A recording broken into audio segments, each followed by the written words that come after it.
Hello everyone, Oregon Moto John here, and I am very happy to feed your motorcycle addiction. This is where, if you have an addictive personality and it just so happens to be filtered into motorcycles, it's okay, you're in good company. Let's check out this bike. Hello everyone, Oregon Moto John, hope you're doing well. Thank you all for tuning in and watching and subscribing, I really appreciate that. But today, as you can see, I finally got a hold of a 2025 KTM 390 Enduro R. I know many of you know I was trying to get a hold of one for a while, so I have ridden it. I've put about 100 miles on it. I'll do another review when I get around 1,000 miles or so. And I have some riding footage put together that I'll post up after this video, so if you want more information, please do like and subscribe. But I'm just going to talk about my impressions after the ride, so if the video doesn't get too long with me talking about it and then adding the riding videos on the end. So I'm going to do that separate, and those videos I should be able to get those up really soon today. So anyway, just my initial impressions after riding the bike is I really like it. It definitely has a good use as a dual sport bike. So I've broken this down, trying something different. I've actually taken some time to make some notes after I rode the bike, and I'm going to give you my my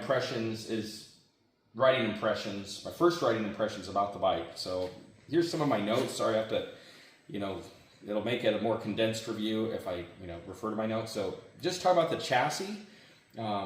It's based on the frame, and the chassis is based on the 390 Adventure R chassis. And to me, and I know it doesn't share the chassis of the 690 Enduro R, but I have owned two 690s, the 2018 model and a 2020 model with the newer chassis, and it reminds me of a mini 690 the way it handles on road. It's just very stable. It wants to track in a straight line, very true, very confidence inspiring, even without any kind of steering stabilizer. It just felt planted.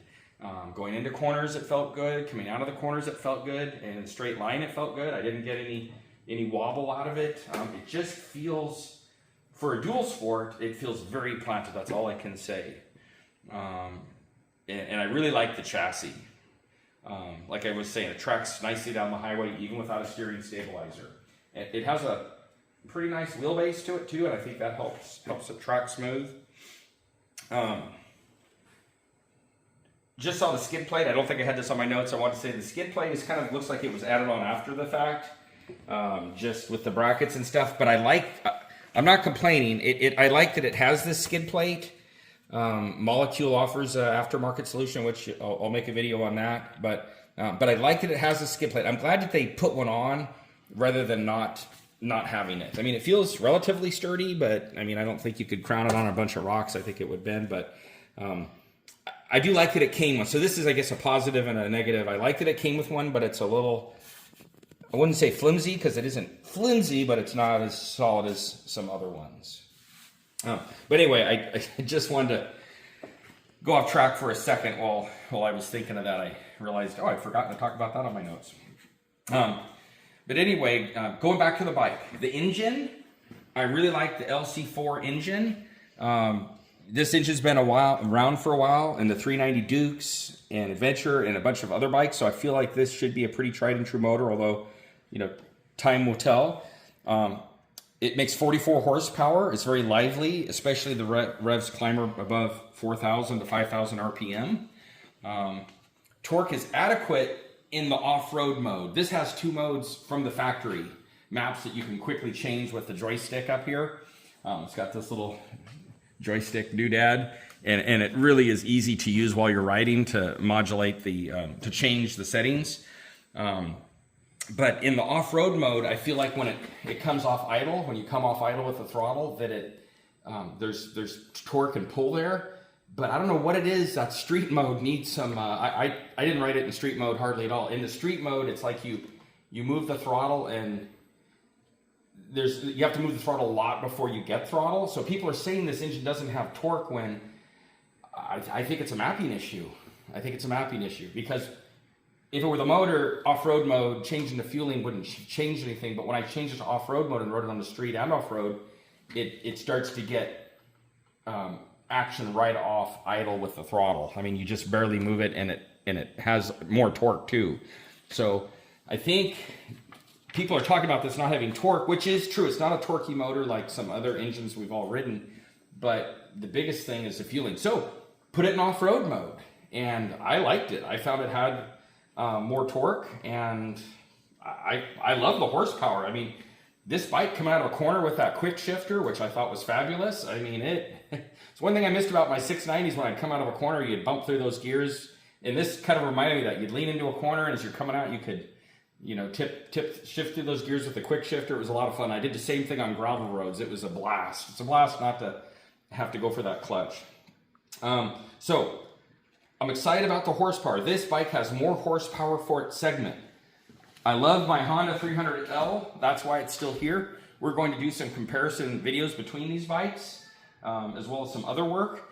But this bike is very different as far as how it makes horsepower. It makes a little less horsepower, but anyway, still like this bike, even be that as it may. But this bike does make a lot of horsepower. 44 horsepower is a lot for this segment and for a $5,500 price point, roughly $5,500.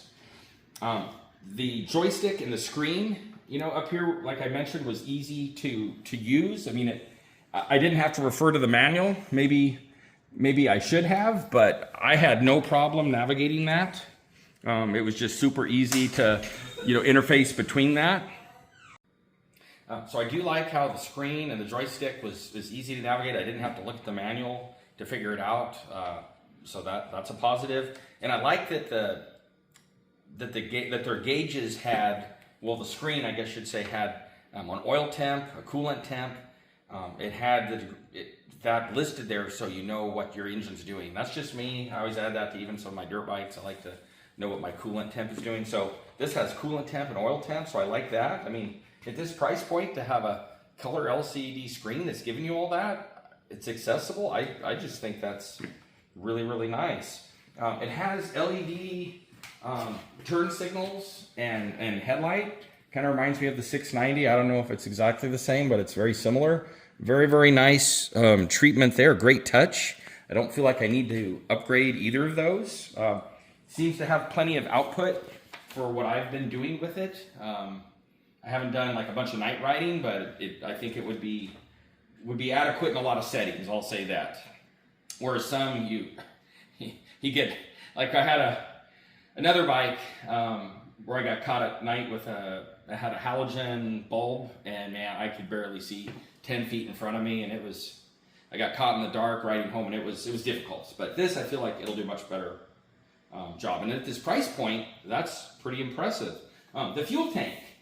The fuel tank is this metal fuel tank. I mean, I don't know if it's titanium or steel or what it is, but I like it. It actually looks nice, and it holds 2.4 gallons or 9 liters, which gives you a range of around 100 to 125 miles. People say they get 45 to 65 miles per gallon. You know, and I like how it has a lock on it, and it's easy to open and close, and it's very nice. I'm happy with it. So there's the fuel tank. You know, it could have a little more, you know, it'd be nice if it were a tad bigger, but for this bike, they're trying to keep it light and nimble. Doesn't have all the fairings and those things, so I like that. I prefer more of a dirt bike oriented bike, so for me, that's perfect. I can carry a little extra fuel, or we could add something up here, carry some fuel, put it in a backpack. There's lots of ways of dealing with. It doesn't need to have a lot more fuel, just a little bit. Gearbox. We have the shifter on the other side. So the gearbox, I like how the clutch feels. It's a pretty light feeling. I like the clutch.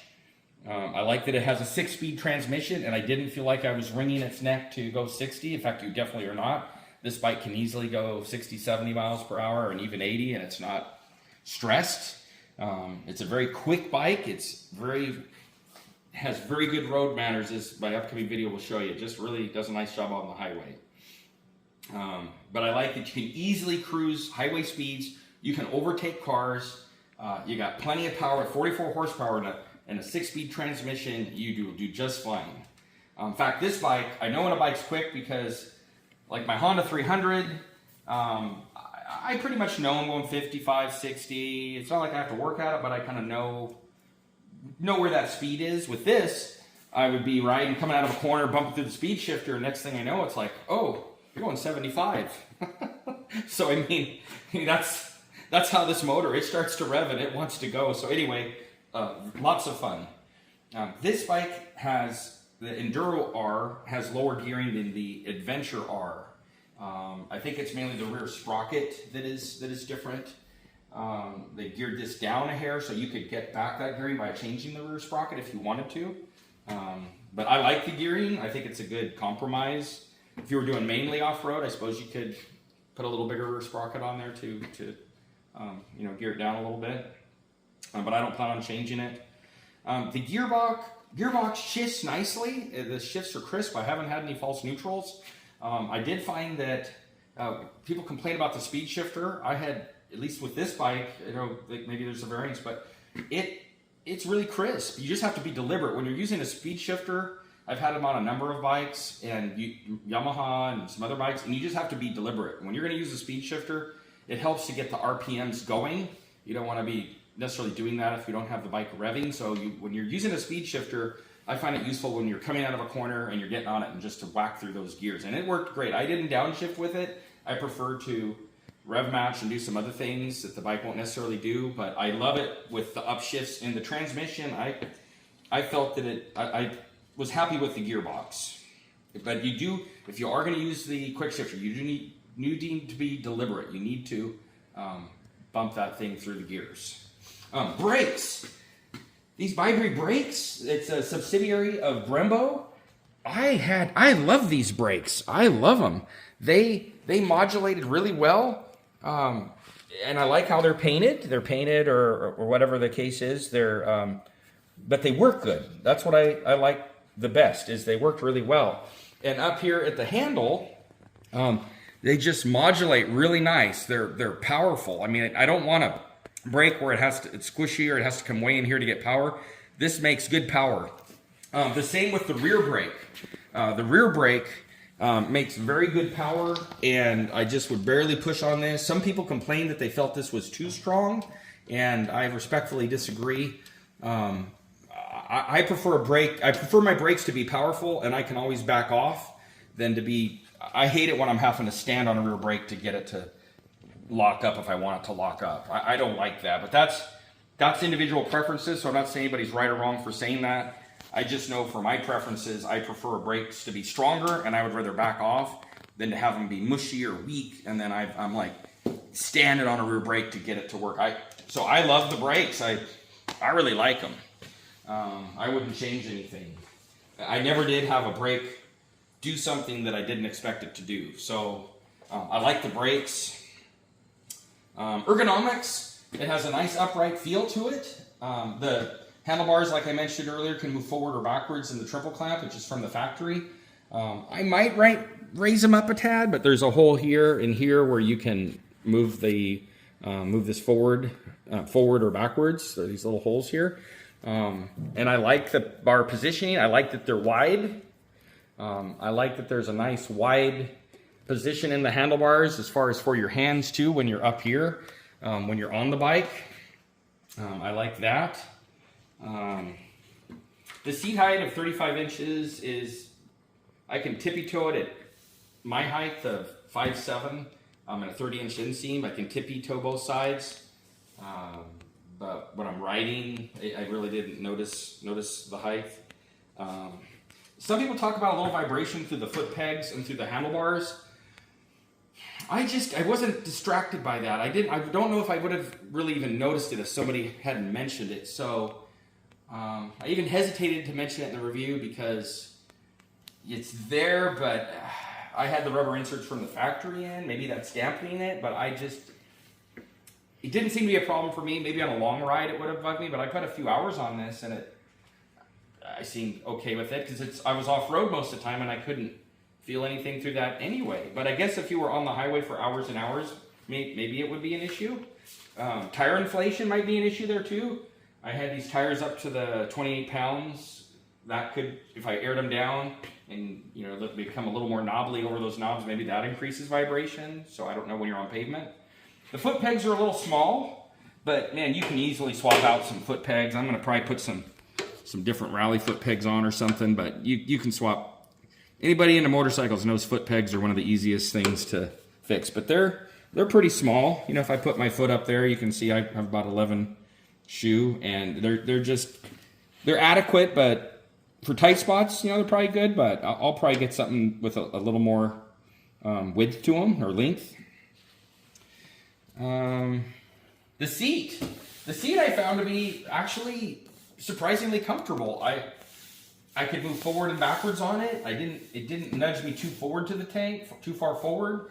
I never slipped back. It does have a place you can kind of nestle in, that you can easily slide back on the seat if you need to. I like the contour. I like the foam, feels like kind of a medium density. It's not too hard, not too soft. So I'm probably going to keep the seat. I don't plan on changing the seat out, which I almost always do change out the seat. So I thought that was pretty nice.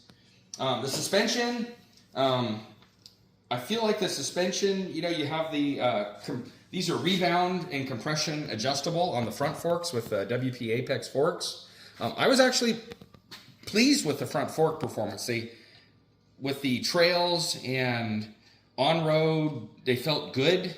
All of the suspension felt good on-road and on gravel roads, but the rear shock would sometimes let me down. And it's preload and dampening adjustable. Sometimes this would start to chatter over like washboard, and once it started to chatter, the whole wheel would kind of start to chatter. This whole wheel would start to, if I hit a bunch of bigger washboard, the whole wheel would chatter up and down, and then I had to slow down. But that only happened when I was trying to move a little quicker, and this shock comes out really easy. I've heard it's just a bolt out here, bolt here, have the bikes supported, and you can pull that shock out. So I have a feeling there's going to be a lot of aftermarket options for this. There isn't yet, but I bet in the future there will be. But I always like to summarize. I don't want people to think you have to swap out your rear shock. For 90% of the riding I did, the rear shock was fine, but it was just when I really started to push the bike hard on big washboard, when there were repeated bumps. It could handle a bump or two fine, but if there was a repeated bunch of washboard that was bigger, then the back end would start to chatter, and I'd go, whoa. I either had to speed up and throttle into it and hope for the best, which worked most of the time, or I would just slow down, let the rear wheel get controlled, and then it was fine. But the front forks did great, and only in like a bunch of root drops that were repeated back to back or washboard did the rear shock start to let me down. In most situations on the highway, it felt plush and nice. On gravel roads, it felt plush and nice. It was only when I would start to hit bigger obstacles or repeated washboard that, like going up a hill under acceleration where that's kind of pre-compressed in a sense, that it would give me some trouble. So, but that would be an easy thing. I'm sure there'll be a ton of aftermarket shocks to pick up down the road. Not so much just yet, but down the road, I guarantee you there will be. So I wanted to just go back to the tires. I like the Metzler Crew 4 tires. I had these on my 890, and I really didn't like them on the 890. It came factory on I think I had my 21 890 R, Adventure R. I didn't really like them on that bike for whatever reason. I don't know why. But I like them on this bike. They actually hooked up good. They felt awesome on the pavement. They felt really, really good on the pavement. And the rear tire actually felt good on pavement. Off-road, I took it in some mud. My video that you'll watch, it's raining here in Oregon now, and I took it up on some trails, and the first trail I attempted, I couldn't get up my normal hill climb, but it's a steep, nasty one. But I thought, let's just go for the worst one possible out of the gate, and I could not get enough traction. But in its defense, I didn't air down. I didn't do any things I might normally do. So, but it handled most situations good. It felt awesome on the highway. It felt good on the gravel roads. Both tires felt good on the gravel roads. They felt good on trails, both of them. It was just when it got really nasty, which we wouldn't expect this tire to do well in muddy conditions. So I guess what I'm saying is I like this tire choice for this bike for kind of a do-it-all tire. I think it was a good choice, but on the flip side, with some proper knobbies, could this bike have done better on trails? Oh yeah. So And we'll try that at some point. You guys know me well enough to know we'll be trying some different things to see what works the best. So who is this bike for? I would say this bike is for someone who wants to do some day trips, maybe even some longer adventure trips, if you don't mind not having a lot of wind protection. I don't mind not having a bunch of wind protection for the kind of riding that I do. I prefer a slim down bike, kind of more a dirt bike style, but that's a personal preference. You might be different, so I'm just highlighting that so you're aware of that difference. I think this bike is great for gravel roads. I loved it on pavement. I loved it on the gravel roads. And it did great on easy to moderate trails. But when I got into some gnarly stuff, like the hill climb that I'll post in an upcoming video, I felt the weight. I didn't feel the 350 pounds, 340 pounds, whatever this bike weighs. I didn't feel the weight until I got on that hill climb and things were getting technical, and suddenly I was like, wow, there's some weight here to contend with. But in its defense, the hill I was trying to do is more of like something you'd run on a dirt bike, a two-stroke or something. And the weight on highway and on gravel roads actually feels good, keeps the bike settled in. This is a dual sport, and actually a very good dual sport, but I wouldn't say it is an enduro bike in the sense of like a KTM 300 or 350 XC or the 500 EXC. This is, more of a good dual sport for street and off-road, but not the extreme stuff. So that's kind of who this bike is for, and it's very good at it. Other bikes, I always like to, we'll try to point out other bikes to consider. Would be, at this price point in particular, the CRF 300L, maybe the 390 Adventure X. That's kind of got a lower price point. You get some fairings back and things. The Kawasaki KLX 300, the Suzuki DRZ 400S, the Royal Enfield Himalayan, and the CF Moto 450. Those are some other things in this price range, $5,500, give or take a little bit. But this bike, for the price point, I think it's an amazing value. And I like the quick shifter. You have to pay a little bit more for that, but I think the quick shifter was worth every penny. Stay tuned. I'm going to post up. Feel free to like and subscribe if you're so inclined, so I can keep this kind of content coming. After about 1,000 miles of riding this, I'll do another review of anything else that's kind of popped up. And then stay tuned for my upcoming ride that I've done that I'll post up. So I hope this helps. Oh, one last thing. I did zip tie the kickstand. I'll show on this other side here. I did zip tie this rear foot peg up because when I would put this down, that stronger spring would catch this here and it would flop down. So just one zip tie around here, and that's fixed.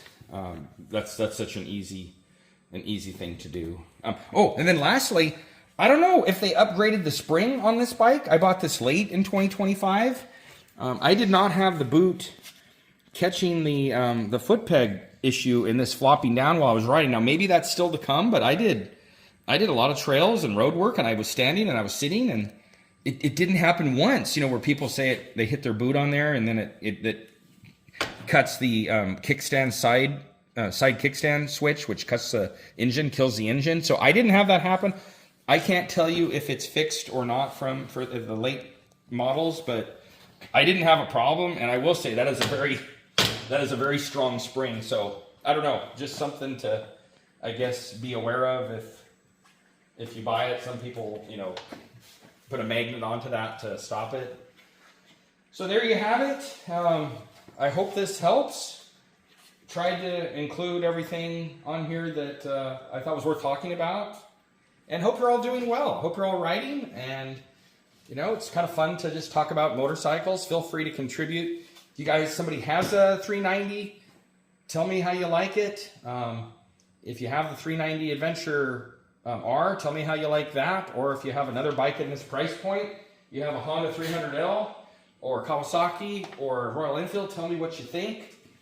Let's talk about, pros and cons. Put it in the comments, and Anyway, appreciate you guys, and stay tuned, more to come. Also, in some upcoming videos, I'll kind of show some of the mods that I'll be doing to the bike, which will be not a lot, but I'll try just to do the critical ones. Like these spools I got on Amazon, they're for the 390 Enduro R, and they bolted right on there. I'll do my best to put a link in this video of those. And I just put a DID gold chain on. I don't know that the other chain was deficient, but I've just had good luck with my bikes. If I put a good quality chain on, then it seems to save the sprockets. But I wasn't having any, in KTM's defense, I wasn't having any issues with the other chain that was on there. And then the serviceability of this bike, I have changed the oil on this bike already. It was super easy. You have your filter, you have a bolt with a screen behind it, another bolt down here with a screen behind it. So 1, 2, and oil filter. And it was super easy to do. And here's what I was talking about with the skid plate. Just kind of looks like it's, an afterthought with, all this gap up in here. But in a sensor, that did make it easy to clean on my first ride. But anyway, there'll be some aftermarket solutions, but it looks different from this side than it does from the other side. That's why I wanted to highlight it. But this bike does appear to be easy to service with the oil changes. Air filter is a little hard to get to, but not hard at all, just a little more difficult than some bikes, or some of the KTMs where you just pull this you have to, have some tools. But anyway, overall the bike is very easy to service. The coolant on the other side is easy to get at too. It's literally right there. Okay, well, all right, I'll try turning you loose again. Just had to add in a couple things that I'd forgotten.